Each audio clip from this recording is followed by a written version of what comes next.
We are rocking and rolling. We are on the second half of the show, and we have got an all-star guest with us that is coming back. We have Wil Klusovsky. Now, he is got just a man of many talents, but he is largely into cybersecurity and developed and advisory services with getting project management underway. And he just wears several hats and really knows how to drive a business to the next level. So, Wil, welcome back to Pivotal Change, sir. Yeah, Ryan, thanks for having me. Glad to be here and hopefully answer some questions. Yes, sir. And I always tell my audience to watch with a pen and paper. So hopefully, if you have any challenges, exercises, or for things that they need to go check on or implement, you make sure to shout those out to the audience. So what I want to do is I want to kind of get started on the cybersecurity side of questioning. And I want to start with maybe a theme on this segment of the show of new beginnings. We're still near the new year, and people are still re-looking over their yearly budgets, their yearly security procedures, HR policies, all kinds. And so I want to start with a business that's just beginning to prioritize. They're in the beginning stages saying, man, I really need this. This seems to be important. World's changing. What are some of those most critical first steps in order for them to establish that strong foundation to protect them from any of those potential threats? Yeah, the interesting thing about it is cybersecurity. People get kind of caught up on the technical side of it and sort of all the big scary stuff, but it really is about knowing your business processes and the things that you have.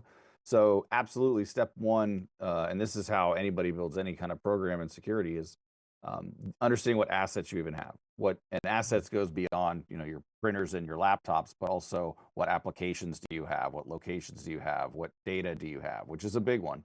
Understanding the data that you take into the organization, how you use and manage that data, data processes. A lot of companies will fail in having those process flows. So everybody always says, "Oh, well, this one email works this way and this thing does that," and then as soon as somebody like me shows up to do an assessment and I start asking them questions, they're like, "Well, wait, that's Mary's job. Let me bring her in here." And then, well, okay, then what? Well, that's Bob's job. And then they don't realize how complicated and how all this data gets spread apart. So step one is getting an idea of that environment and getting a hold of it, and then being able to say, okay, this is what I have. How important is it? And what's more important? What's at risk?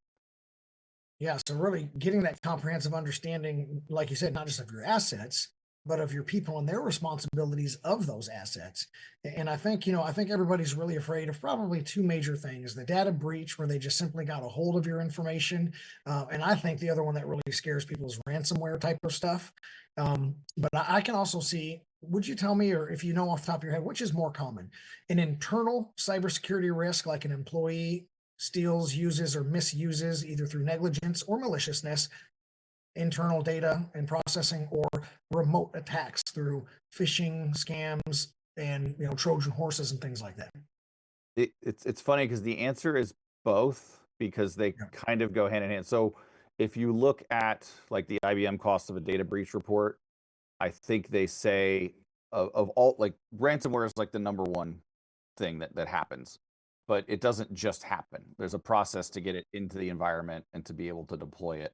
And that is usually through things like phishing and social engineering. So the reason that the answer is both is because that's what happens is typically they will leverage something, but somebody internally, whether they get their credentials or they just convince them to do something they're not supposed to, because most people aren't really doing anything.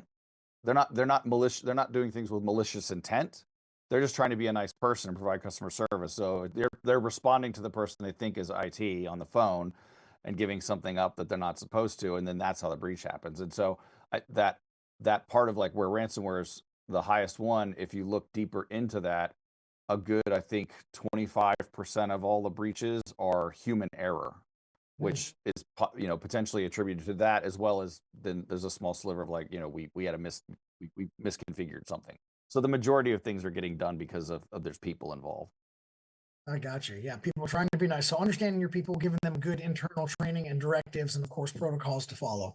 That's pretty good place. So you had mentioned too in your last one about determining kind of the orders and the workflows and having to call in different people once that you start doing your assessment and asking different questions.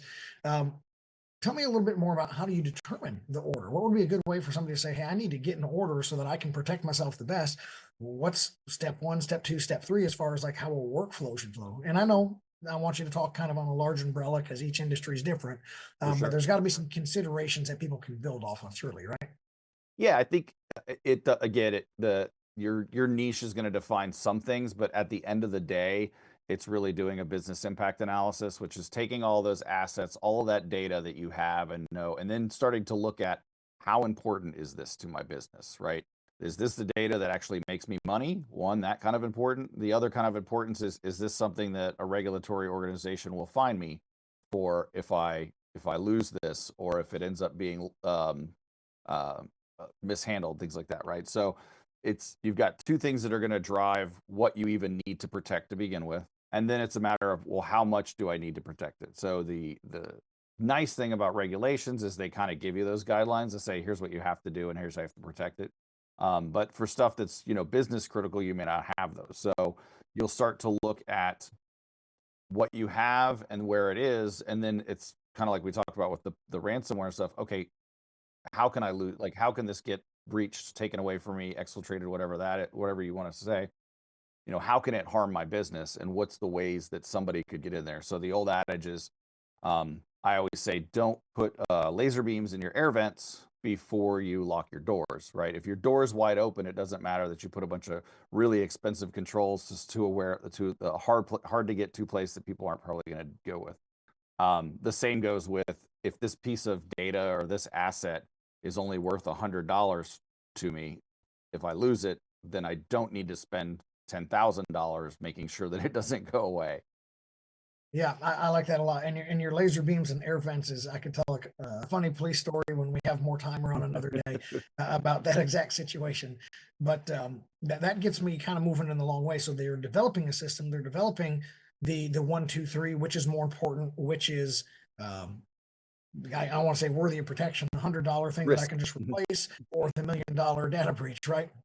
And so once we do that, now we've built, okay, I feel safe. Now inside of these security parameters, I need to start getting my product and getting my services out to people.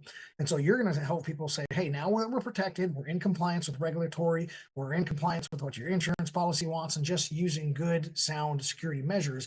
Now let's go deliver the product. Let's build a platform to deliver that product, interface back and forth with the customer, and get business done. How do you start that approach and identify the stages or the phases that take you into those delivery needs? Right. That's kind of your typical product management life cycle that exists. And I say that for those people who have ever, built a piece of technology that they want to sell, it's pretty common practice, but people kind of forget you need to do that around services as well. You need to understand where you are today, what the demand is for that service, and how you're going to deliver it, and then associated with what the risks are around that, right? So how do you protect against those risks?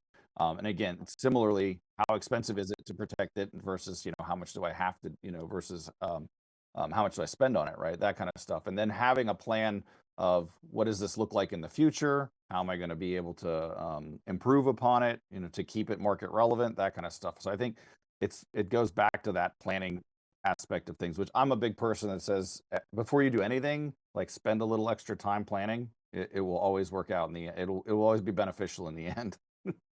Yeah, I think that's so great. And I think a lot of us get caught in that daily grind, that daily rush of I just need to produce, that we don't ever take the breath, track our process, write the important things down, and say, oh, yes, it does have to flow from A to B to C to D. We can't jump straight to F.